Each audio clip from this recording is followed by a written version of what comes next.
ತುಂಗಾಭದ್ರಾ ಜಲಾಶಯದ crust gate ಬದಲಾವಣೆಗೆ ಮುಹೂರ್ತ ಫಿಕ್ಸ್. ಡಿಸೆಂಬರ್ 2ನೇ ವಾರದಲ್ಲಿ ಗೇಟ್ ಬದಲಾವಣೆಗೆ ನಿರ್ಧಾರ ಮಾಡಿಕೊಂಡಿದ್ದಾರೆ.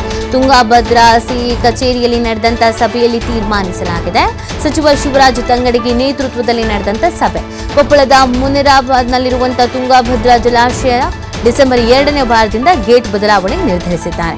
ಏಪ್ರಿಲ್ ಅಥವಾ ಮೇ ತಿಂಗಳೊಳಗೆ 33 ಕ್ರಸ್ಟ್ ಗೇಟ್ ಬದಲಾವಣೆ, 1 ಗೇಟ್ ಬದಲಾವಣೆ ಕನಿಷ್ಠ 7 ದಿನಗಳು ಬೇಕು ಅಂತ ತಂಗಡಿಗೆ ಹೇಳಿದ್ದಾರೆ. ಗೇಟ್ ಬದಲಾವಣೆಗೆ ಆಂಧ್ರ ಸರ್ಕಾರದಿಂದ 20 ಕೋಟಿ ಮಂಜೂರು. ಕ್ರಸ್ಟ್ ಗೇಟ್ ಬದಲಾವಣೆಗೆ ಕರ್ನಾಟಕ ಸರ್ಕಾರದಿಂದ 10 ಕೋಟಿ.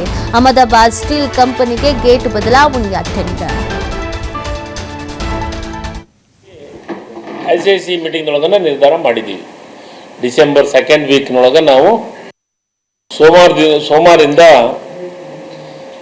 ಒಂದು ಹೆಚ್ಚಿನ ಲೇಬರ್ನ ಹಾಕಿ ಇದು ಏನು ಡಿಸ್ಮೆಟ್ಲಿಂಗ್ ಮಾಡೋಕ್ಕೆ ಒಂದು 2 ಟೀಮ್ ಹಚ್ಚಿ ಡಿಸ್ಮೆಟ್ಲಿಂಗ್ ಮಾಡೋಕ್ಕೆ ಪ್ಲಾನ್ ಮಾಡ್ತಾಯಿದ್ವಿ. ಈಗ ಒಟ್ಟು ಗೇಟು ಹೈಟು ಐತೆ, ಅದರೊಳಗೆ 10 ಫೀಟು ಈಗ ನಮಗೆ ನೀರು ಕೆಳಗಿರೋದ್ರಿಂದ 10 ಫೀಟಿಗೆ ಡಿಸ್ಮೆಟ್ಲಿಂಗ್ ಸ್ಟಾರ್ಟ್ ಮಾಡ್ತೀವಿ. ಮಂಡ್ಯದಿಂದ 10 ಫೀಟ್ ಡಿಸ್ಮೆಟ್ಲಿಂಗ್ ಸ್ಟಾರ್ಟ್ ಮಾಡಿ 33 ಗೇಟು 10 ಫೀಟ್ ಡಿಸ್ಮೆಟ್ಲಿಂಗ್ ಸ್ಟಾರ್ಟ್ ಆಗುತ್ತೆ. ಅದಾದಮೇಲೆ ನಾವು ಡಿಸೆಂಬರ್ 20th ಅಂತ ಟೆಂಟೇಟಿವ್ಲಿ ಐಸಿಐಸಿ ಮೀಟಿಂಗ್ನೊಳಗನ ನಿರ್ಧಾರ ಮಾಡಿದ್ದೀವಿ. ಡಿಸೆಂಬರ್ 2nd ವೀಕ್ನೊಳಗೆ ನಾವು ಪೂರ್ಣ ಪ್ರಮಾಣದ ಎರೆಕ್ಷನ್ ಸ್ಟಾರ್ಟ್ ಮಾಡೋಣ ಅಂತಂದು. ಒಂದು 4-5 ದಿವಸ ಹೆಚ್ಚು ಕಡಿಮೆ ಆಗ್ಬೋದು.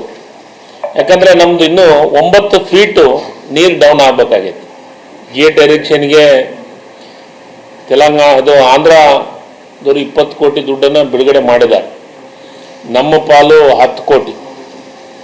ನಾವು 10 ಕೋಟಿಯನ್ನು ಸೋಮವಾರ ದಿವಸ ನಮ್ಮದು ಬಿಡುಗಡೆ ಆಗೋಂಥ ಕೆಲಸ. ಸೋಮವಾರ ಮಂಗಳವಾರ ಒಂದು ದಿವಸ ಹೆಚ್ಚು ಕಡಿಮೆ ಆಗುತ್ತೆ. ಈಗಾಗಲೇ ಅದನ್ನು ಫೈಲ್ ಪರ್ಸಲಿ ನಾನು ಮತ್ತು ನಮ್ಮ